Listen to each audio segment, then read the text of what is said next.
Hello, my name is Kathryn Katie Richer, and my capstone project is making a design with Vectorworks.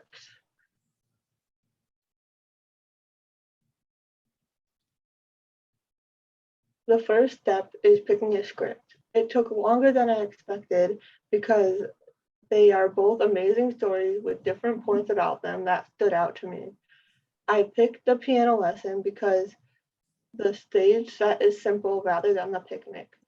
The piano lesson only involves two rooms, which are the parlor and the kitchen. If you are not familiar with the play The Picnic, the setting is a shared yard, and it would be challenging. The timing constraint for this project guided my decision. Katie, I would just jump in and say that your notes are showing.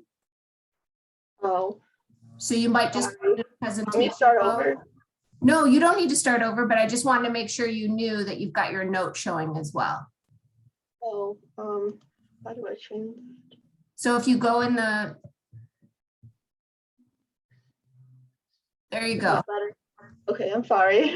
No, you're totally fine. I wanted it to be the way you intended it to be presented. Yeah, thank you. Sorry. Okay. And now that I chose a play, I began my research by speaking with my mentors. Andy is an assistant professor and he has directed several plays here at NTID. We discussed the plays from the director's point of view. Andy guided me through the envisioning process for developing what the set should look like. Andy mentioned that August Wilson, the playwright, got his inspiration from a painter named Romare Bearden. I will share more of this on the next slide.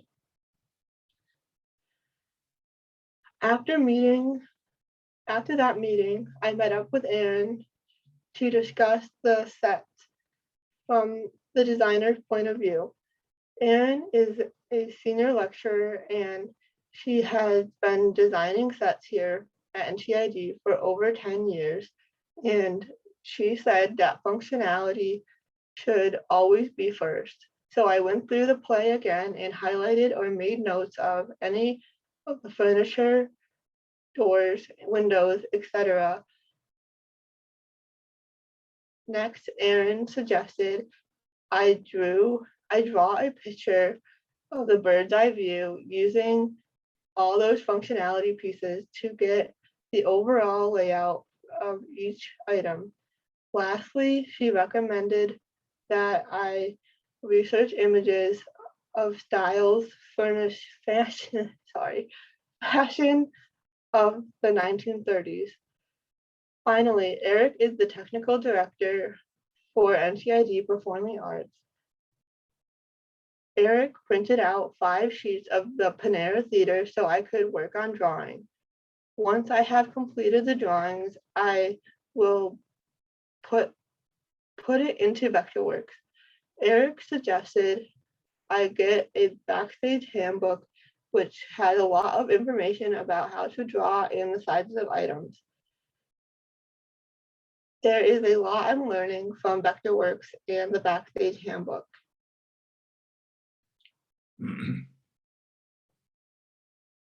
Romare Bearden did everything from music, performing arts, history, literature, and world art. The first photo on the left is a print called The Homage to Mary Lou, parentheses, the piano lesson, made in 1984. I can definitely see where August Wilson got his influence, and the second photo on the right is called Mill's Hand Lunch Bucket, made in 1978. This photo was another inspirational photo for August Wilson. Both drawings show family and how the style of attire and yet simplicity of furnishings. Andy and I debated about the possibility of the vision being abstract, just like the prints that Romare Bearden drew. But I think that would be too much. So I went back to the drawing board, and this is what I have come up with.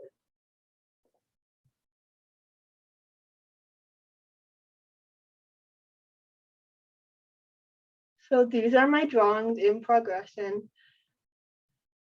In the beginning, I thought the grand piano would be perfect because it has the legs.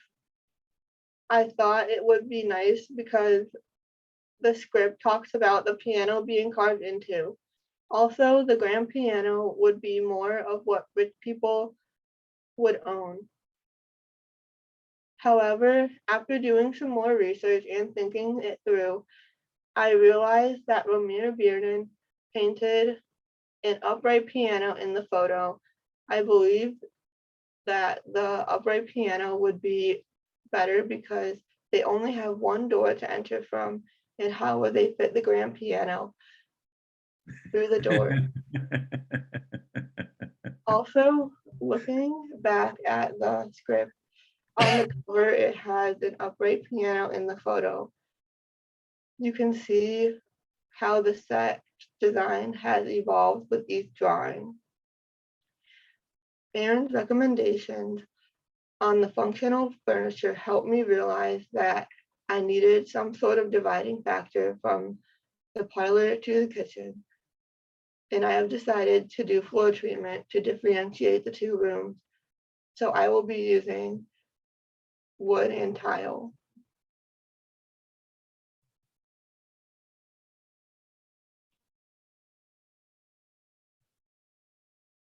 Here are some research images I found that I really liked. You can see all the different colors and looks for the period of the 1930s. The bottom right photo is a more modern look of the stairs I like.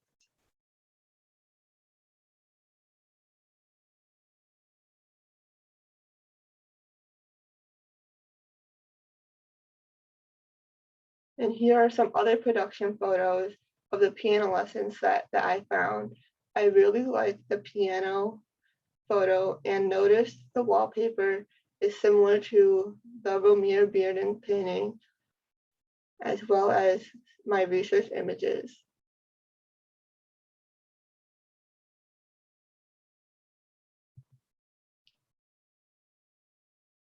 And finally, my Vectorworks drawing.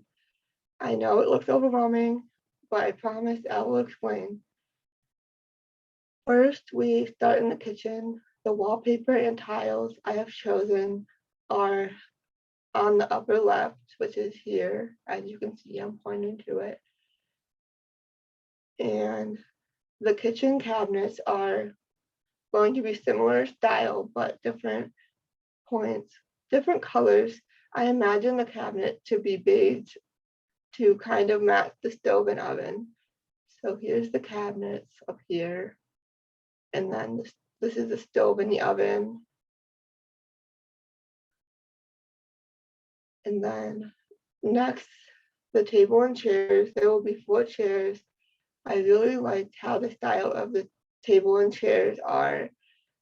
They're spindle chairs, and that's like really old fashioned. And the table is really simple and clean. And then the lamp side table, the lamp and the side table, I like how they would go together. These two, the lamp and the side table, they would go next to the couch. The couch,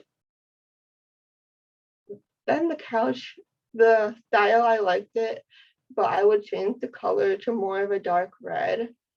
And there are 2 windows in the kitchen and the other in the parlor. So there would be a window here, and there would be another window over here near like the stove and the oven.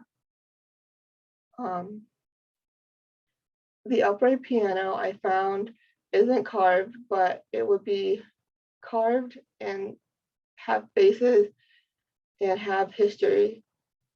So this is the piano, and it would be carved like in the story. It says that has faces and the history of the family on it. And so that would be shown through the piano. And finally, the parlor's wallpaper and floors I would want to look similar in the photo as the upper right side. So this is the floor that I liked, and this is the wallpaper that I would like to go with. And that's it. That's all.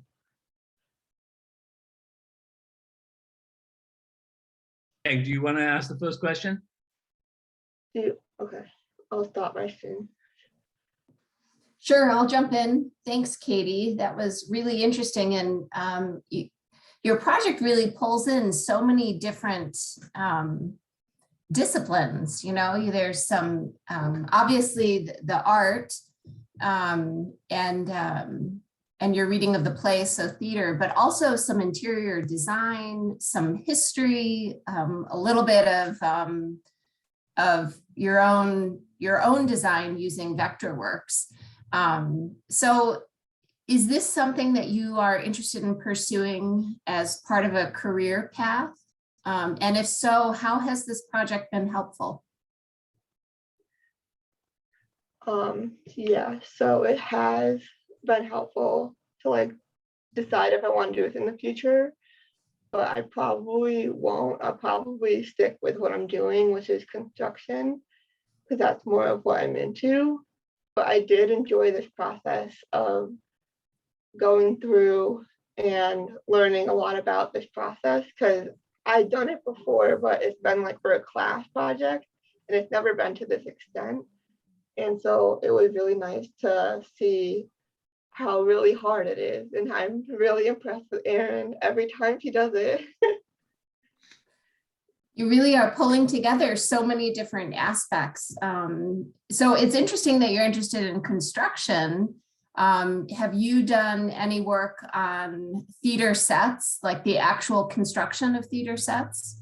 Yeah, I've been doing that for like 5 years now at NTID. So I've had a lot of experience with that, but like it was really hard to like make that a capstone project because they already have the sets already being made, and like everything just goes so fast, and it would be too hard to like make it into a capstone project. And that's why I picked to go with this project and see how it went and see if I liked it, because I've never done it before.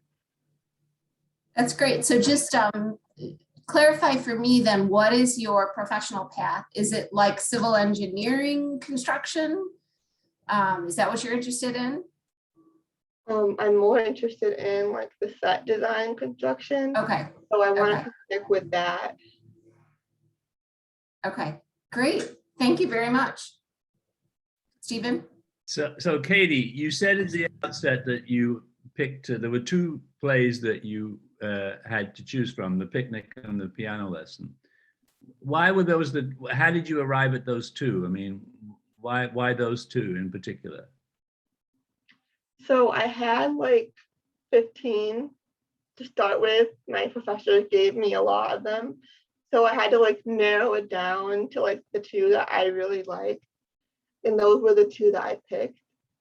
But then it came down to like the set design, how complicated it would be, because this is a very timely project and I wanted to make sure that I had enough time to do my project. And so that's why I picked the piano lesson, because I knew I could do it in that timely manner that you asked for. I see. When was the piano lesson written? Sometime in the 80s? I mean, I don't know that play. I believe so. I did not do my research on that. Okay, all right. Okay. So you set it up, you did all the background work and the research, and now you have a sketch, or it's in Vectorworks. Are you actually going to make this happen, or is this going to stay sort of theoretical? This will be a theoretical project. I don't think it will ever like go to a big stage. Okay. So when you were done, did you show it to Andy or Erin? Did they get a chance to see the finished product? Not yet. This was my reveal to them. Oh, I see.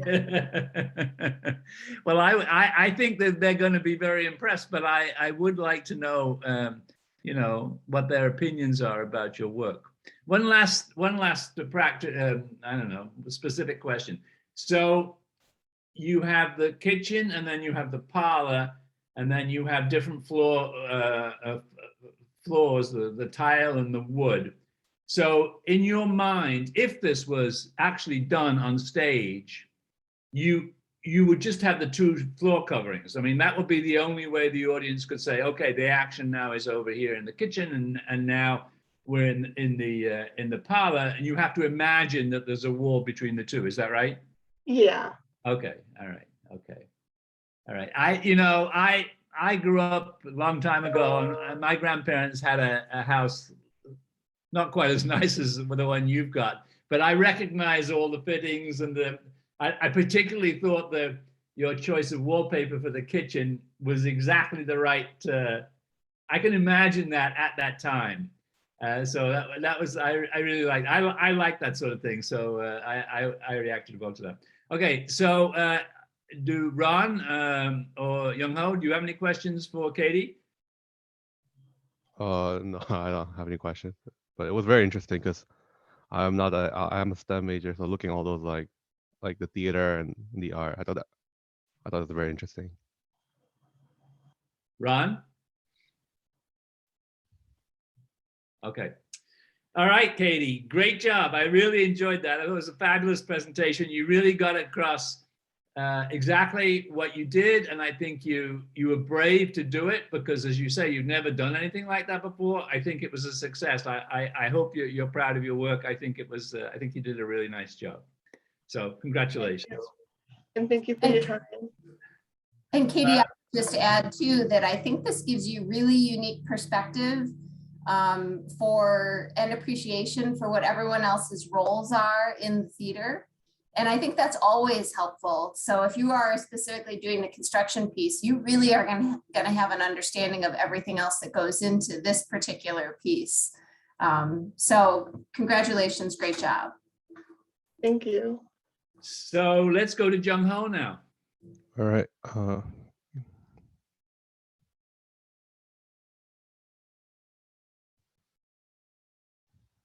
Can anyone see the screen?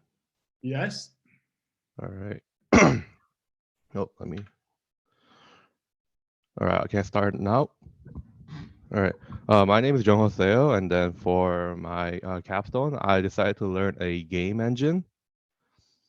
So before I go into the game engine, the reason why I want to learn a game engine is that right now my capstone is primarily focused on programming, specifically web development, both front end and back end. So when I apply for jobs in LinkedIn or Handshake or whatnot, I will be looking at specifically like those positions. But then there are times where I see video game developers or software development towards that side. But thing is that I never learned any game engine, so I have zero experience. So I thought that learning a game engine would allow me to appeal myself in the process when I apply for those jobs. So let me explain what a game engine is. So a game engine is primarily back in the day, every company will make their own game engine from scratch, and then they will make their game with that engine. And Unreal Engine was developed by Epic Games, which was created using C++. And C++ is is a programming language that I've learned while I'm in RIT. So I figured that this would be the best game engine that I could use to learn, because I'm already familiar with the programming side. All I have to learn is like the actual game engine side, it's like learning the tools and how the GUI works and how it interacts with each other. So let me explain why Blueprints is one of the one of the biggest core fundamentals of Unreal Engine. Is that it controls basically most of the event happening. So in programming, usually what you do is that there's like a if, what's it called? You'll, like not all the time, but there are times where it's like, if something happens, do this kind of situation. And if you see this on here, this is like an easy blueprint that I made where if you click this button, it'll set the text and it'll say hello world, which is like every tutorial in programming that's done initially. And this may not look, this may look very simple, but as we go in depth, it gets really complicated. Where in this one in the middle left specifically, it controls the mouse input. Where if I click this, do this, and then after that, interact with the game and whatnot. And then the cool thing about blueprints is that not only does it control like our movement and whatnot, but it can also control behaviors. So if you see this character do this, and basically it's as complicated as you make it be. So I'll show you a simple what I call AI behavior that I made, and I'll explain it afterwards.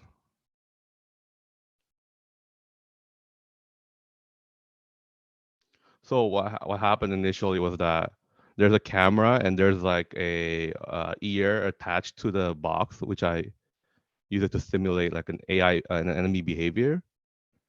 And then when it hears the gun bullet on the left, it gets the attention of me and it'll just follow me. And then I can just program that to a game where, you know, like an enemy zombie or any behavior of a game character. And then oh oh now here was where my initial problem, or I guess I was maybe too ambitious in my initial capstone, because in my initial capstone I wanted to make a game that I could showcase when I apply for those game development companies. Because when I was getting ready to make my game, I realized that I would have to model my characters and then I have to rig it. Rigging is basically adding a skeleton to the model so I can animate it for when they're like in game, like when they're walking or when they're running.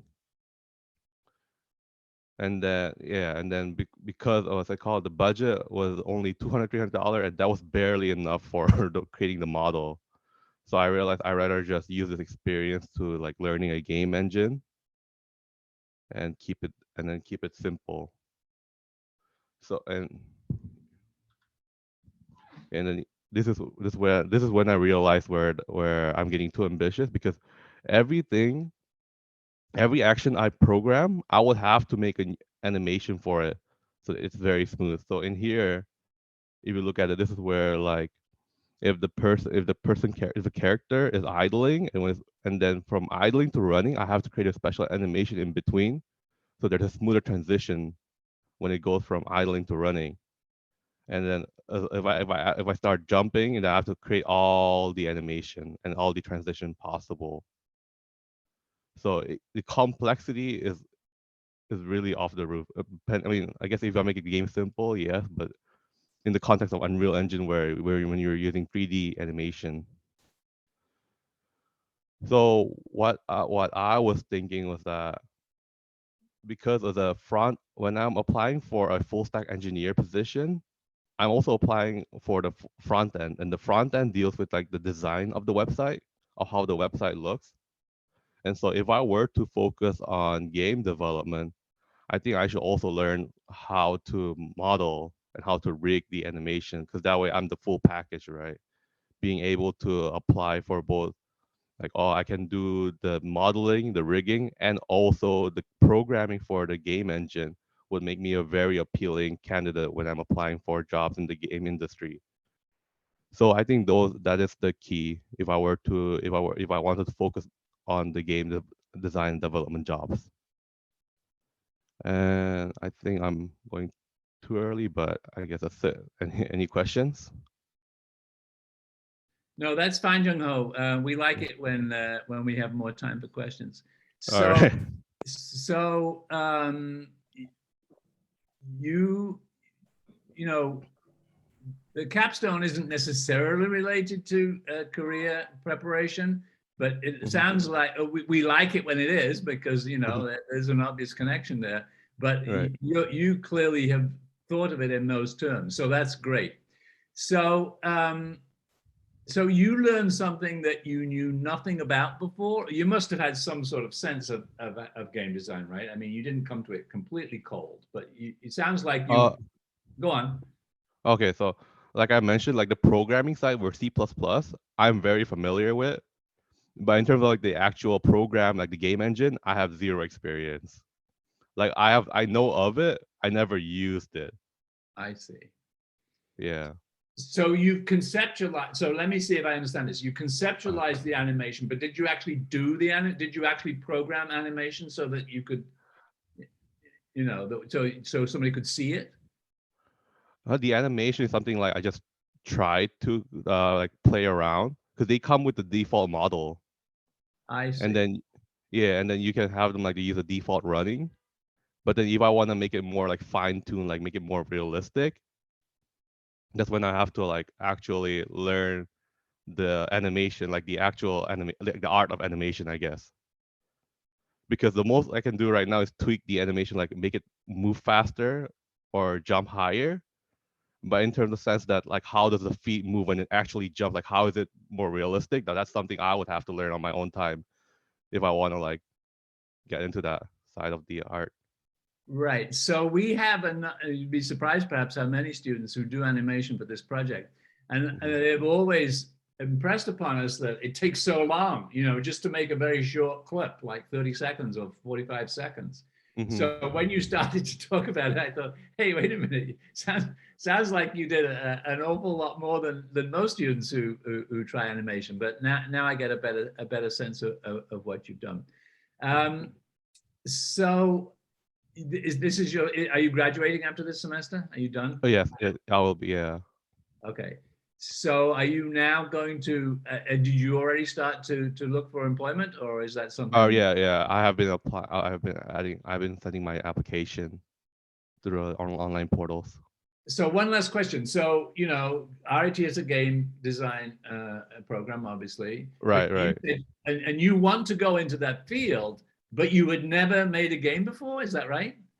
Oh no, I just want to be able to say that if I were applying for like the software engineer positions, I can say that, oh yeah, I have dabbled in the game engine, because mostly they will say that experience is not necessary, but it's very like recommended. I see. Yeah. Well, you've succeeded in giving me a whole new appreciation of how games are made. I mean, you really you've opened the hood and we're looking inside, and I'm thinking, oh my God, how on earth do people do this? It sounds terribly complicated, but anyway, I really appreciate that that you've enlightened me on that score. So nice job. Thanks a lot, Meg.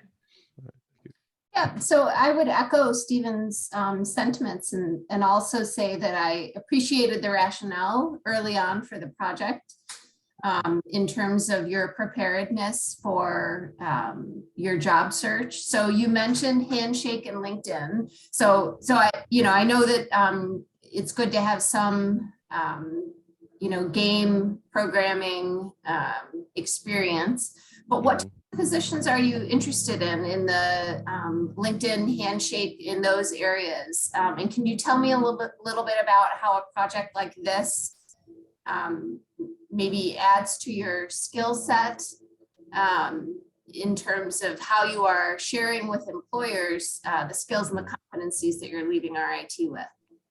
Right, because sometimes like I've been in a couple of job interviews, and if it's like at least for web development, if I claim that, oh, I can make this front end, I can use this back end, they'll be like, okay, show it, prove it to me right now, like in 30 minutes. Here are the specifications. Can you make it? Right. And then I think that if I were to be applying for a game development, they follow the same interview process. I think I can confidently like try to make something specific, like if they ask me to program something in the game engine, but not the art right now, as I mentioned. Right, that makes a lot of sense. And you hit on something actually that we are definitively seeing more and more of, and that is that employers want to try before they buy. So oftentimes if you are, claiming a skill or a then they'll say, all right, well, sit down and show me that skill. Yeah. Like a really valuable experience for you. So does your capstone project actually come with a deliverable? Or is it more of a process of kind of aches and pains of trying to complete something like this? I would say it's more process, but then if you ask me to, can you send me the deliver for the AI or like some of the animation, I can show you, but then it's not really a full product. So it will just more be like a recording of the deliverable. Right. Yeah. Right. Okay. All right. No, I just was curious what you ended up with. Okay. Thank you very much. Nice job. All right, no problem. Thank you. So let me add, you know, in a way, both you and Katie approach the project in the same way. You have a knowledge base here, and then it's, you know, I mean, maybe I'm reading this into it, but this is the way it seems to have happened in the end. You thought about, okay, so how do I stretch this knowledge base into a new area? It's still connected to the base, but it's a new area, and it just makes me, you know, more attractive perhaps on the job market. So I think both of you did that, which is just fantastic. That's a really good way of conceptualizing the project. I don't know if you did it that way in the beginning, but that's the way it looks now. So congratulations to both of you. Thank you. Ron, you're up. Okay.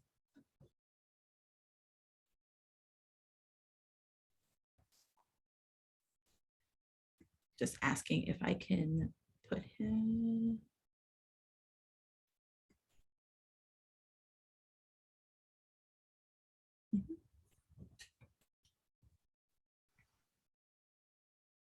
Okay. Hello, everyone. My name is Ronald. Everyone calls me Ron, but I'm Ron Soriano. Before I start my presentation, I just wanted to get into a little bit of an understanding of where I'm coming from. I identify as Hispanic. I've lived my whole life in Texas. Both my parents were born and raised in Mexico, and they moved to the United States and have been living in the US. So Texas has a strong Latino Hispanic community. I grew up around many other individuals within my life that were from different backgrounds.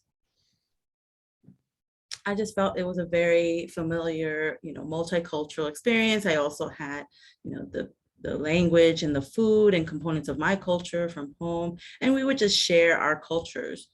It was just a very normal thing to share. So looking back at my experience and my family, you know, I just felt like that was just a normal interaction, just sharing our cultures.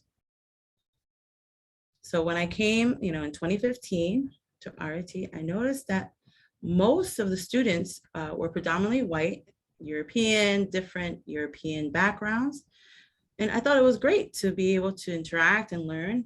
And many of them would ask me questions about my identity. They wanted to know more about my food and my culture. And, you know, I had to ask my mother to help me to explain because she would be the one that would tend to take that reign of explaining our culture. And then I realized that is part of my identity as who I'm on. Later on, when I came to RIT, so in Latin American countries, there are around 33 different cultures.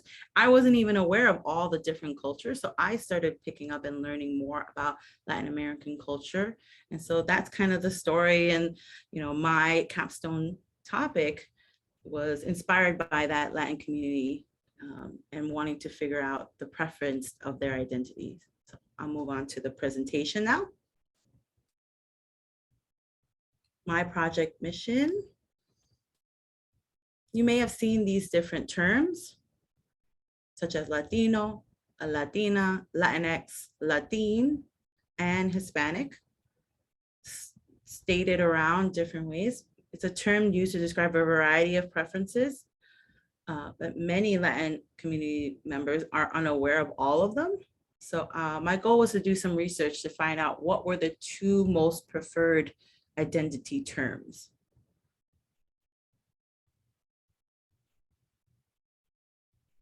So this is what I've been doing for my semester project. I went into research mode.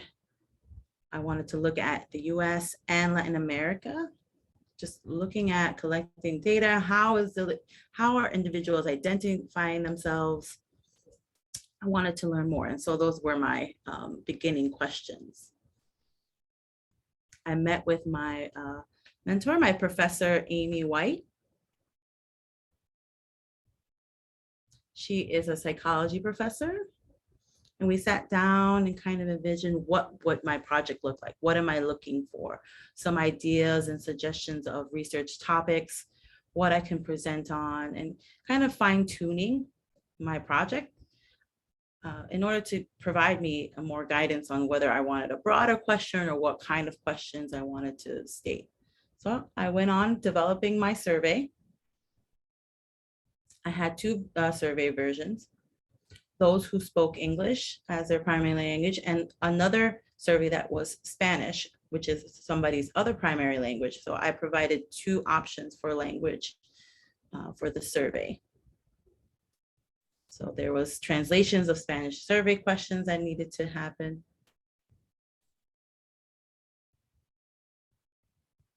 My mother, Elizabeth Soriano, she is very experienced traveling the world, many different places, and is very familiar with the Spanish language. So she aided me in the grammar component of my survey to making sure it was accurate in Spanish language. So it was consistent with the English version of my survey.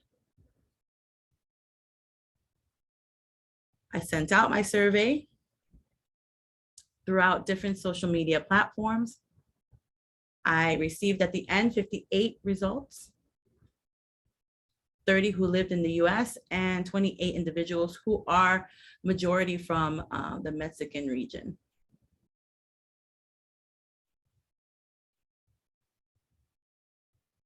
Now I can share with you my results from that survey. And I will explain more in detail the final result towards the end. But first, I'd like to go into the history. The history of utilizing these different vocabulary terms for identities within these communities. In the beginning, in the 1800s, Latino was a word that started to be utilized. Many different parts of the world. There was not really trying to figure out where, someone was starting. So Latino was a term that was meant long ago. It was utilized as Latino American, Americano. And at some point that is Latin American in English. And they realized that word was very long. So many times they augmented it to a shorter term, Latino. Around the 1960s, roughly around that time period, many individuals started moving towards the West region. Many from our community started recognizing these different community members, and the term Hispanic was utilized to identify those individuals because those members of the communities were speaking Spanish. So that was a term that was utilized. I believe it was President Nixon or Reagan recognized this specific term within the US government as a way of census-wise thinking that this would be a term to identify these different individuals coming into the West Coast region and other regions of the US. It wasn't until now, knowing more and more, that actually people identified in different ways. And so moving on to 2004, we see the emergence of the term Latinx. That term can mean, Latinx can mean really, the X is a neutral, gender neutral term, not specifically following the binary of a male or female, but allowing for that gender neutral component. And not really sure how it became viral, where it started, but that's the term that was starting to be utilized. And in the earlier 2000s as well, another term, Latin, began to be utilized because many who actually speak Spanish noted that Latinx is not a term that is matching in the actual Spanish language. So Latin actually matches more the phonology of what actually Spanish would state, and still following the gender neutral term. So at that point, I believe people recognized there were so many terms, and they decided kind of tried to eliminate adding more and more terms. So there haven't been any other terms added to identify this community. I found this this graphic, infographic that showcased from the Pew Research Center, collecting information that a majority of people within the Latino community have heard of Latinx, but many prefer to still identify in a different way. They do not use it. You know, there is a percentage stated that, you know, have not heard of it, but also do not use it, but they have heard of it. And some have no idea, have never heard of this term before. So that was the majority of the people that were surveyed, had never heard of the term Latinx.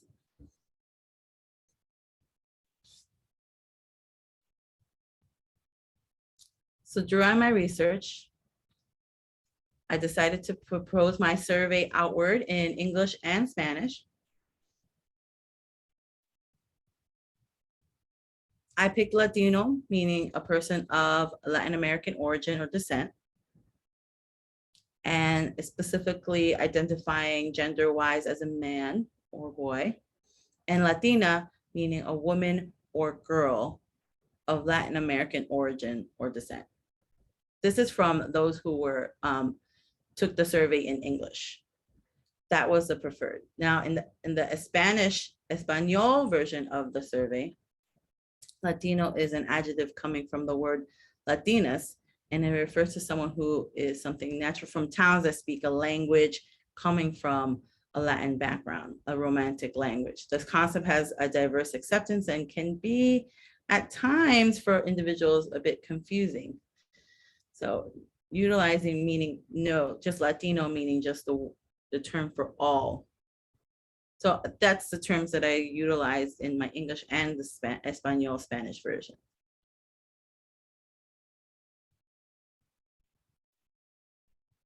So during my research and allowing my survey to go out, I asked those within the survey their preference, whether they utilize Latino, Latina, Latinx, Latin, or Hispanic.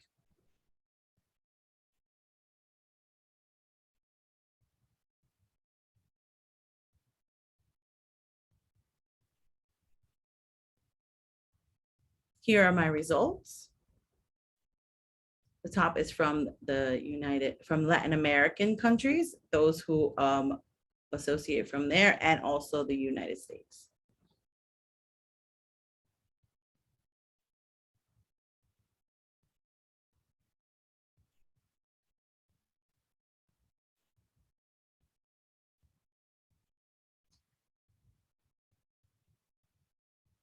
"28 individuals took the test with the Spanish language and 30 took with the English language. 15 individuals took the tests that are deaf, and others took 38 who were actually people who could hear, and the rest were hard of hearing. So it was a mixture of individuals in population as well as their ability to hear as well. So some also decided not to identify. So it was around different age groups, a variety of age groups as well, from 18 to the oldest, I believe, 32. Mm-hmm. So different age groups, 18 to 25, 32 to 40. So having a span of different age groups as well.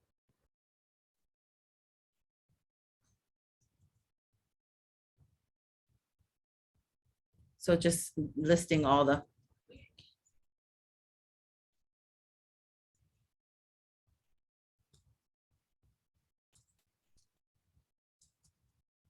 Just 1 second for the interpreter. I just want to make sure I'm catching all the age groups.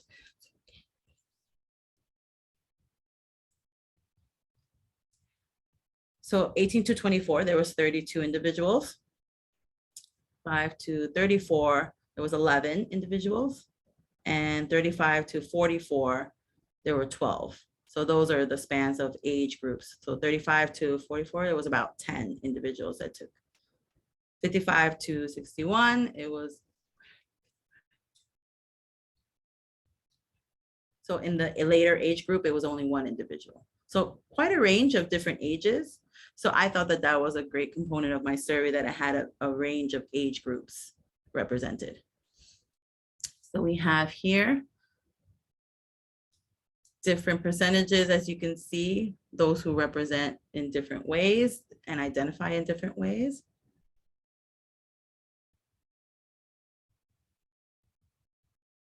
People lived in different regions of the US, New Jersey, Indiana, for example, Connecticut, Michigan. I had a few people from Michigan, Illinois, I had 2 individuals, California, I had about 5, Texas, I had 8 individuals, Ohio, I had 1.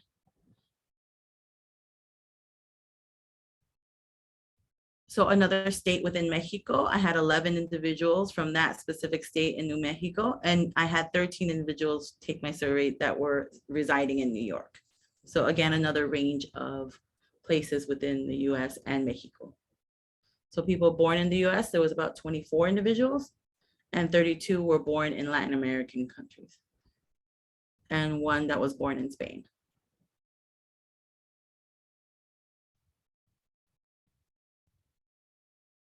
So the different questions, I asked if they can identify themselves, whether they identify themselves as Hispanic, Latino, Latina, Latinx, Latin.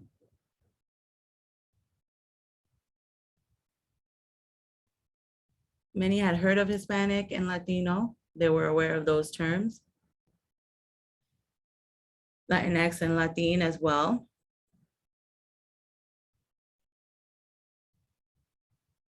I asked if they knew what they meant, and majority knew what Hispanic and Latino and all the different terms were. Latinx and Latin were terms that those within the community had not heard yet. So that was actually a lower response. Many didn't know. And then I asked their preference of how they want to identify. So for first one was Hispanic, 21 individuals identified that way. Latino, 15 identified. Latina, 13 identified. Latinx, 2 individuals, and Latin, 1 individual identified in that way.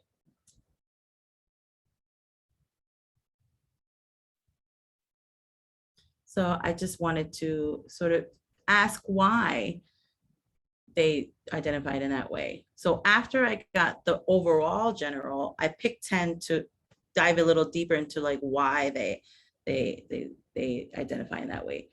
So then I looked into the different history of, some people in Hispanic culture, I understand that it's related to the language, the identity, Spaniard, upbringing, like in the past, the colonial component, as well as Latin America. So there's different components of why they identify in certain ways.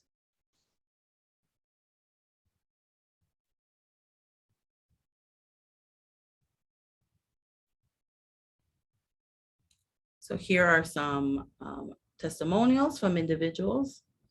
This individual is a male deaf individual. They prefer Latino because if you see their comment, because I was born in Mexico and that is where I'm part of the Latino community, therefore I picked that term. Another individual's testimonial, they were a hearing woman, age 44. They also picked Latino. There's not only in Spanish that's spoken in Latin America, so it's trying to be more inclusive. So Hispanics really focus on the Spanish language, so they felt it was not including those who do not speak Spanish. They're still part of Latin America. This next individual, They stated that they grew up using the term Hispanic. You know, they grew up speaking Spanish. That was part of their upbringing. This individual is a woman, hearing, age 24. They also, they pick Hispanic as well as identifying as Hispanic and Latina. They were born in Colombia and lived in the US, so they prefer to utilize Hispanic, but also identify as Latina, not really having a preference. And this individual is deaf, 24, and they picked Latinx. They prefer a more gender neutral term as being part of the LGBTQI community. So that was the English results. Now in the Spanish language results, these are some of the testimonials and comments that were stated. This was a hearing individual, 34. They prefer the term Latino because of their origins from Latin America. Hispanic is not a way that they identify because they're, you know, they're not from Spain and they're from Latin America. So. Ron, can I interrupt? So we're running out of time. So can you summarize and wrap up? Yes, definitely.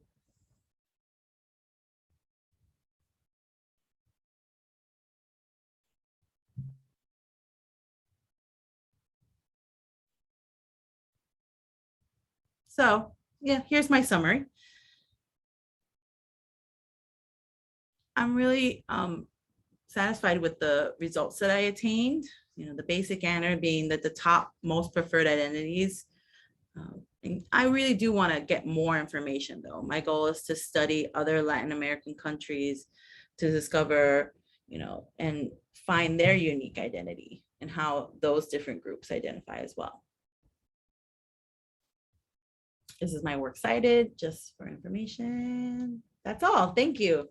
Okay, thanks, Ron. So let me jump in to begin with. So I think this is the very first project in all the projects that I've been a part of where somebody had two languages in the project. So that's a first. So congratulations, because that makes it kind of tough to find your way through. An absolutely fascinating project. It's sort of, you know, if you had to classify it in academic terms, you'd call this a sociological project. And I'm wondering, you know, I forget what your area of, you know, what concentrations you had. Is sociology one of your concentrations?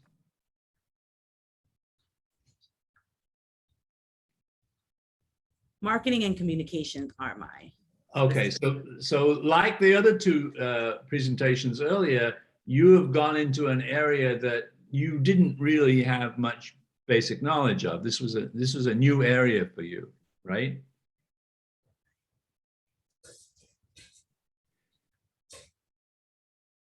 Yes. And you've already said that you want to go into it in more depth.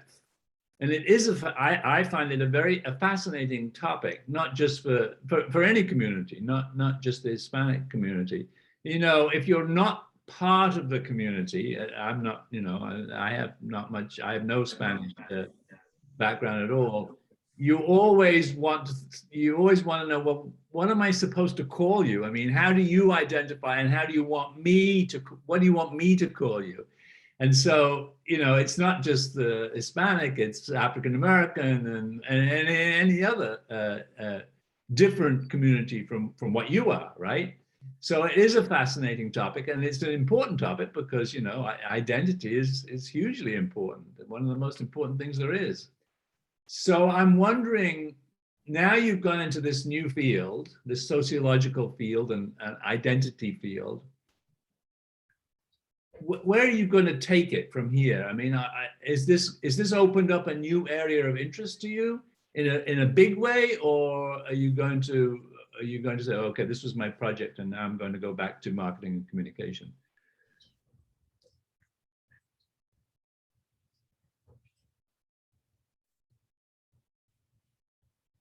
I want to keep going with my research and my experience right now in these years here. My minor is diversity management, so I do want to Okay. do courses in that area. I want to travel abroad. I want to learn more about different histories. So I'm thinking in that time, you know, I've seen through my experience at APEX working at different regions, I've seen, you know, backgrounds interest me. I want to learn more about that component of society. I want to learn more about, you know, Latin America. I want to travel and meet new individuals that I have met, whether they are deaf or hearing. I just want to be able to also utilize my marketing field as well to be able to connect and network and communicate, ask questions, be able to continue that process. So I feel like this is a new generation. We're growing and expanding. And so I want to use that. I want to be able to go outward and use my majors as well to continue this research. Was this the first time that you've done a survey?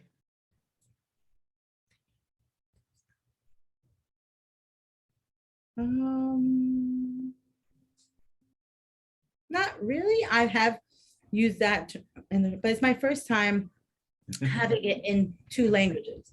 Definitely. So last question from me. As you look back now, here you've done your survey, you developed your survey, you did it, you've got your results. Is there anything that you would, now you know your results, would you have designed the survey in a different way? I mean, how would you do it if you were going to do it again?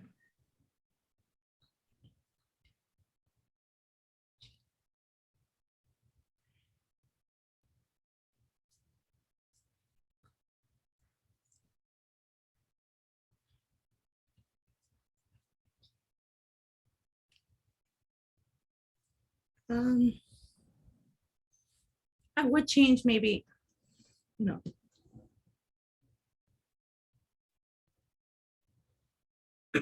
I would go into more detail of what each term is, perhaps provide a meaning. And whether seeing if they agree or disagree. So just looking at the different perspectives. So maybe diving deeper into that component. Okay, thank you. Meg? Yeah, Ron, I really enjoyed that and was equally fascinated by the project and the way in which it stretched you. I actually think that a project that requires you to reflect on your own identity and your culture is really valuable in terms of how you're going to take those values and then move them into your career path. So I think there are so many things that are valuable about this project. I would also add that your comment about being interested in diversity, you know, the field of diversity, equity, and inclusion, oftentimes referred to as DEI, is a field that has a lot of needs right now in terms of individuals that come with diverse backgrounds and individuals that are really interested in highlighting and really promoting everyone's understanding of individuality. And I think you also hit on a really important topic, and that is that your generation is very interested in individuality. And so having this type of experience, I think, and you know, everything that went into it is exceptionally valuable. So I think there are a lot of things that have value personally, but also professionally for you about a project like this. I actually have a specific question about your data, and that is, you know, I noticed that on the specific chart that you provided, and maybe you shared a little bit about this, but there was no one in your data that identified as Latinx from Latin America. But there were people in the US that identify and utilize Latinx. And I'm just curious why you think that is. That also was weighted, and maybe this is part of the answer. But I noted that there were so many more people that identified as Latino in Latin America versus the US that identified as Latina. So I'm curious if that represented more results from people that identify as being male and people identified as being female. So I'm sorry, a couple questions in there, but I'd love to hear your feedback on that.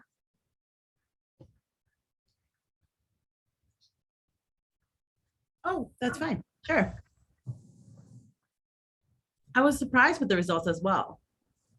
Here in the US, there's a preference in, I think with Latin America, being born in Latin America and then moving to the US, many who get that sort of term, Hispanic, is utilized in that way. But now a lot of individuals are learning English. And so there's I think sometimes there's a confusion in the O and the A, whether, what does that mean versus the E. And so people who are born in Latin America have that strong language.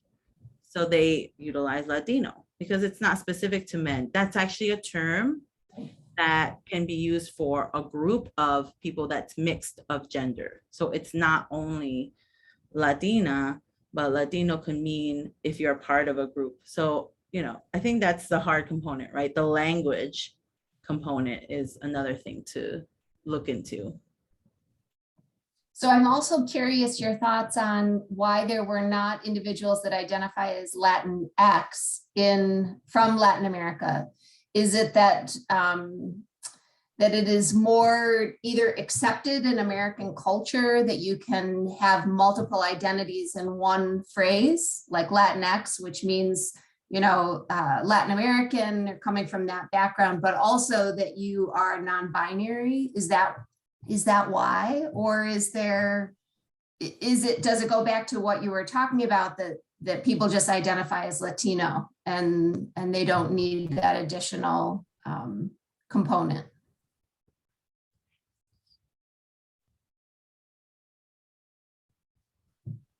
I think you're right on with that last statement.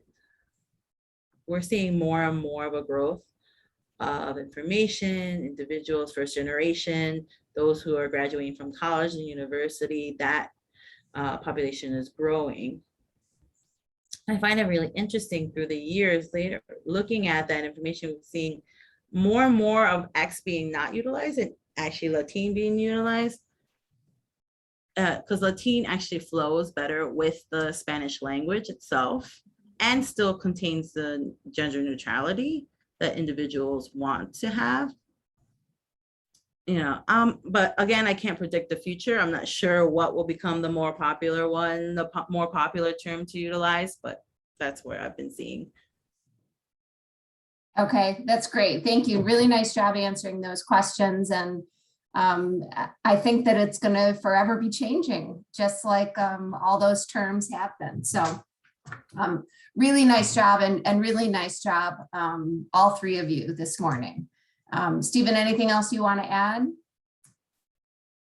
You're on mute.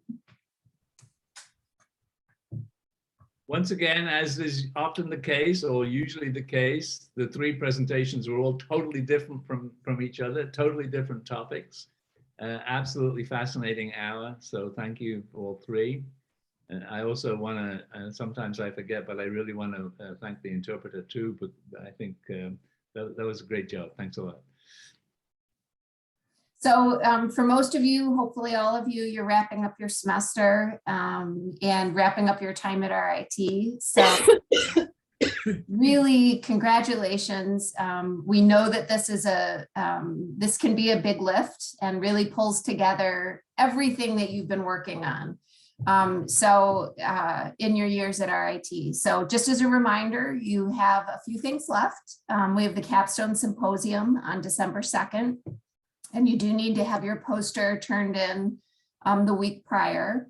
And you also have 2 papers left. Both of those papers, the project paper and the reflection paper, can go in the same Dropbox, in the assignments Dropbox. And Stephen, anything else you want to add to that? No, I'm just looking at an email that came in from, I don't know if you've seen it yet, new COVID-19 event safety guidelines. So we're going to stay on top of the notion of the symposium. It's still on, but you know, we're watching the numbers, so we'll be in touch about that.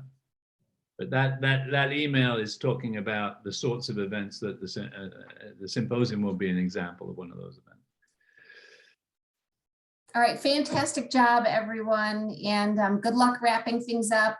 And again, we thought you did a fantastic job presenting. We'd love to hold on to your recording, but if you would like us to redact that from the final version that we caption and upload to YouTube, then just email us and let us know. All right, great job, everyone.